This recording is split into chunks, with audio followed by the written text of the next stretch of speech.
All right, guys. So what we got today is we have to go through the plans and the submittals for a ADA compliant shower stall and the diverter and shower valve install. So step one is obviously get to your plumbing plans. Here's the plumbing plans for this job. You need to locate where the water and all that stuff's going, which side they want it for the bench. Make sure the restroom's ADA and look at that. So obviously with this shower, the intent is for you to come in here, your water, here's your cold line on your water. Typically on these plans, 1 dot is cold, 2 dots is hot, and 3 dots is return. You see the 3 dots right here. So typically that's the symbols. Always check your plumbing legend for that to confirm on the plans. A lot of this stuff translates, but some of it I would just double check. So your water and all that stuff is coming here. Your valve will be set right here in this back wall in this storage room and mechanical closet. So your water's dropping here. The ADA bench will be right here. So the intent behind this is, and don't quote me on the codes, but it's to roll in here, turn the water on and off from, I think it's within 16 inches from the edge to the center of the valve, so they can turn the water on in a wheelchair without getting sprayed from the handheld or shower head. Then they can get off of the wheelchair into the bench, adjust the temperature, all that stuff.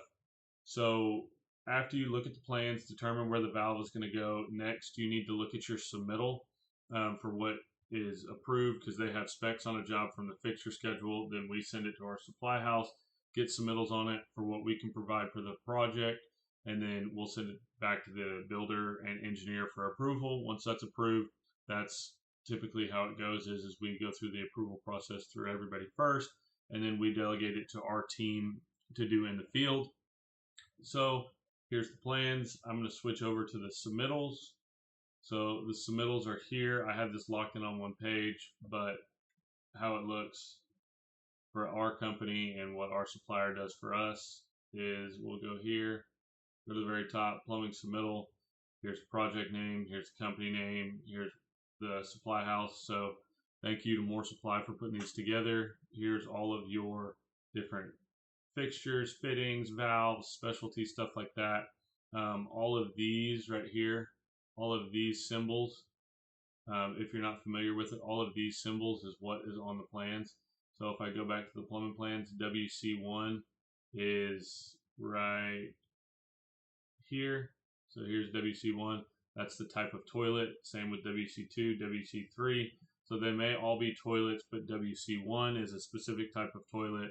WC2 is a specific type of toilet. WC3 is a specific type of toilet. And that's the symbols they use to identify, from the fixture schedule and the submittals that we provide corresponds to the plans. So let's jump back to the submittals. So looking at this, so here's your water closet. We'll go ahead and delete that. So we'll come in here. Here's your RPZ. Here's a double clean out, drinking fountain. Then you've got bottle filler, floor clean out. So what, by the way, guys, VE right here, what you're seeing is VE. This is a VE, so value engineer. So if the plan specs something specific and then the owner or engineer, they want to go with a lesser option, a little bit cheaper, more cost-effective option, you can always VE the project as long as you go through the same approval process. So VE is just picking a cheaper brand that still meets the spec. So that's what VE means. So let me get to the shower. Almost there.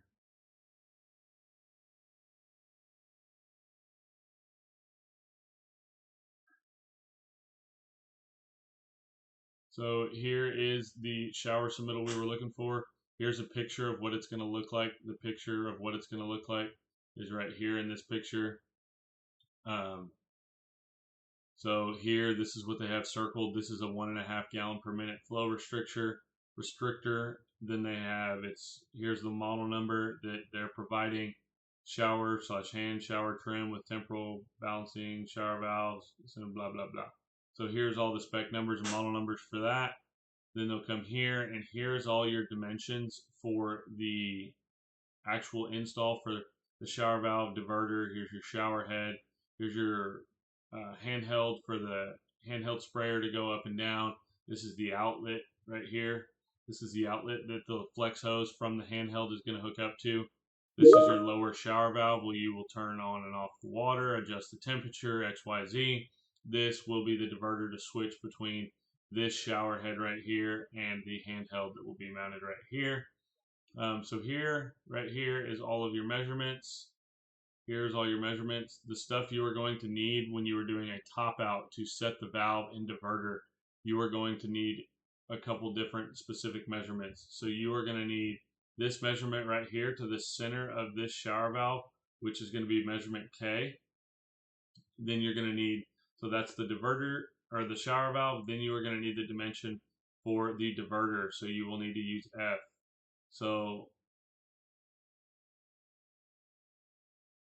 let's go over here. For some reason that's not highlighting, but we can come here and go K. That's highlighted, and then we know we're going to need F. Yep, that one's not highlighted. I don't know why. Then you are also going to need this J dimension. So your J dimension here is going to be the dimension from the finished face of the wall right here.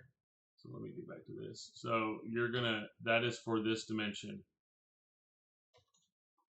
for you to go up the finished wall. So in this instance, we are going to be installing this one-piece shower system. So that's not as critical because it gives you a measurement here. You will look at this and see, okay, this wall thickness is 2 inches. So these things get screwed to the studs. You'll put blocking in to mount it. You need to put mortar, grout, something. Either the tile guy can do it or the plumber can do it. It just depends on the job. But you're going to put mortar or something underneath this, or foam, kind of like setting a bathtub, to make sure when people are standing in it, wheelchair rolls in there, anything like that, it's a level surface and it's not real, uneasy and rocking around and creaking, because they will make noise if they are not supported correctly. And honestly, if you're showering, nobody wants to listen to that. So here's the dimension you're going to use right here. This is an overall wall thickness of 2 inches right here. So then you are going to jump back to the submittal and you are going to go, okay, you need 2 inches. So the measurement you are going to need from finished face of the wall. So in this instance, again, we are using a preset shower piece. You may not be doing that. There may be sheetrock, then there may be tile, whatever they're going to have on the wall. So you always, what we practice is we always get emailed approval from the builder of, hey, tile guy says it's going to be an inch, inch and a half, then you need to add 5/8 for sheetrock. So it may be 2, 2.5, 3 inches, something like that. But always get written documentation of that, is what we practice. We want to keep record of it. So if anything changes, again, we're not doing work for free. So, but in this case, since we are using a preset shower insert, and here is the Simmons model number. Here is everything we're using for the shower system. You are going to go off of the measurement J here. So from finished wall to the center of this valve is going to be 2 3/8. So when you set that, you need to go measure from your studs 2 inches out. That's going to be the finished wall of the shower panel that we're going to be putting in. So basically the center line of your holes for your hot and cold inlet are going to be 3/8 of an inch back from the studs. So just make sure you double check that. Always measure twice, guys, and then install it. Make sure you put some 2x4s back there, telescoping hold rights, something like that, to make sure it gets strapped correctly. When you strap up a shower valve or diverter, you pretty much want to strap it up to where you can walk up to it and kick it and it won't move. So these things need to be real sturdy when you install them. Then you're basically in this instance, if there was a tub, you would use this bottom spout right here on the shower valve and diverter, but you're not going to. Some of them come with it, some of them don't. But you're going to be looking at it, guys, right here. So looking at it on this, you are going to have your cold line is going to be coming down on the right side and your hot is going to be coming down on the left. Some of them are female threads, some of them are male threads, some of them are solder. In this case, this job is PEX, so if it is solder, we can put, inside the fitting, Viga Pure Flow male, so we can do that, solder that in to the valve. You could do copper with an over the pipe adapter. I mean, we use all Viga Pure Flow products just because it's a lot faster and they're a good company to work with. So thank you, Viga, for what you do. No, we do not have any affiliation with them. We just use their products. That's what our supplier sells, and we appreciate what they've done. They're a good company to work with again. So on that, when you are soldering things into a shower valve, the number one thing you need to pay attention to is take all of the rubber gaskets, cartridges, anything like that out of the shower valve before you solder it, because when you heat up the valve to solder it, get everything hot enough to solder, you will probably melt the gaskets or plastic parts or washers or anything in there. So you need to make sure you get that out of there. If it's threaded, obviously use Teflon pipe dope. Some people don't like to use pipe dope. I don't necessarily have a preference on shower valves just because it's 1/2 inch and it's not that hard to tighten in. So just make sure you Teflon it, seal it of some sort. So please make sure the number one things 1 through 5 that you need to pay attention to is going to be number 1, make sure all of your dimensions from floor to ceiling or floor to shower valves are right on the money, because that is very, very critical. You need to make sure your shower head is in the correct spot. 6.5, 7 feet is pretty standard, but again, get an email on that. Make sure you get an emailed approval on that, because some places want it different. It's just dependent on the owner. Number 3 would be your finished wall to your diverter or shower valve. That can technically be 3 and 4. And then again, make sure everything is strapped very, very well.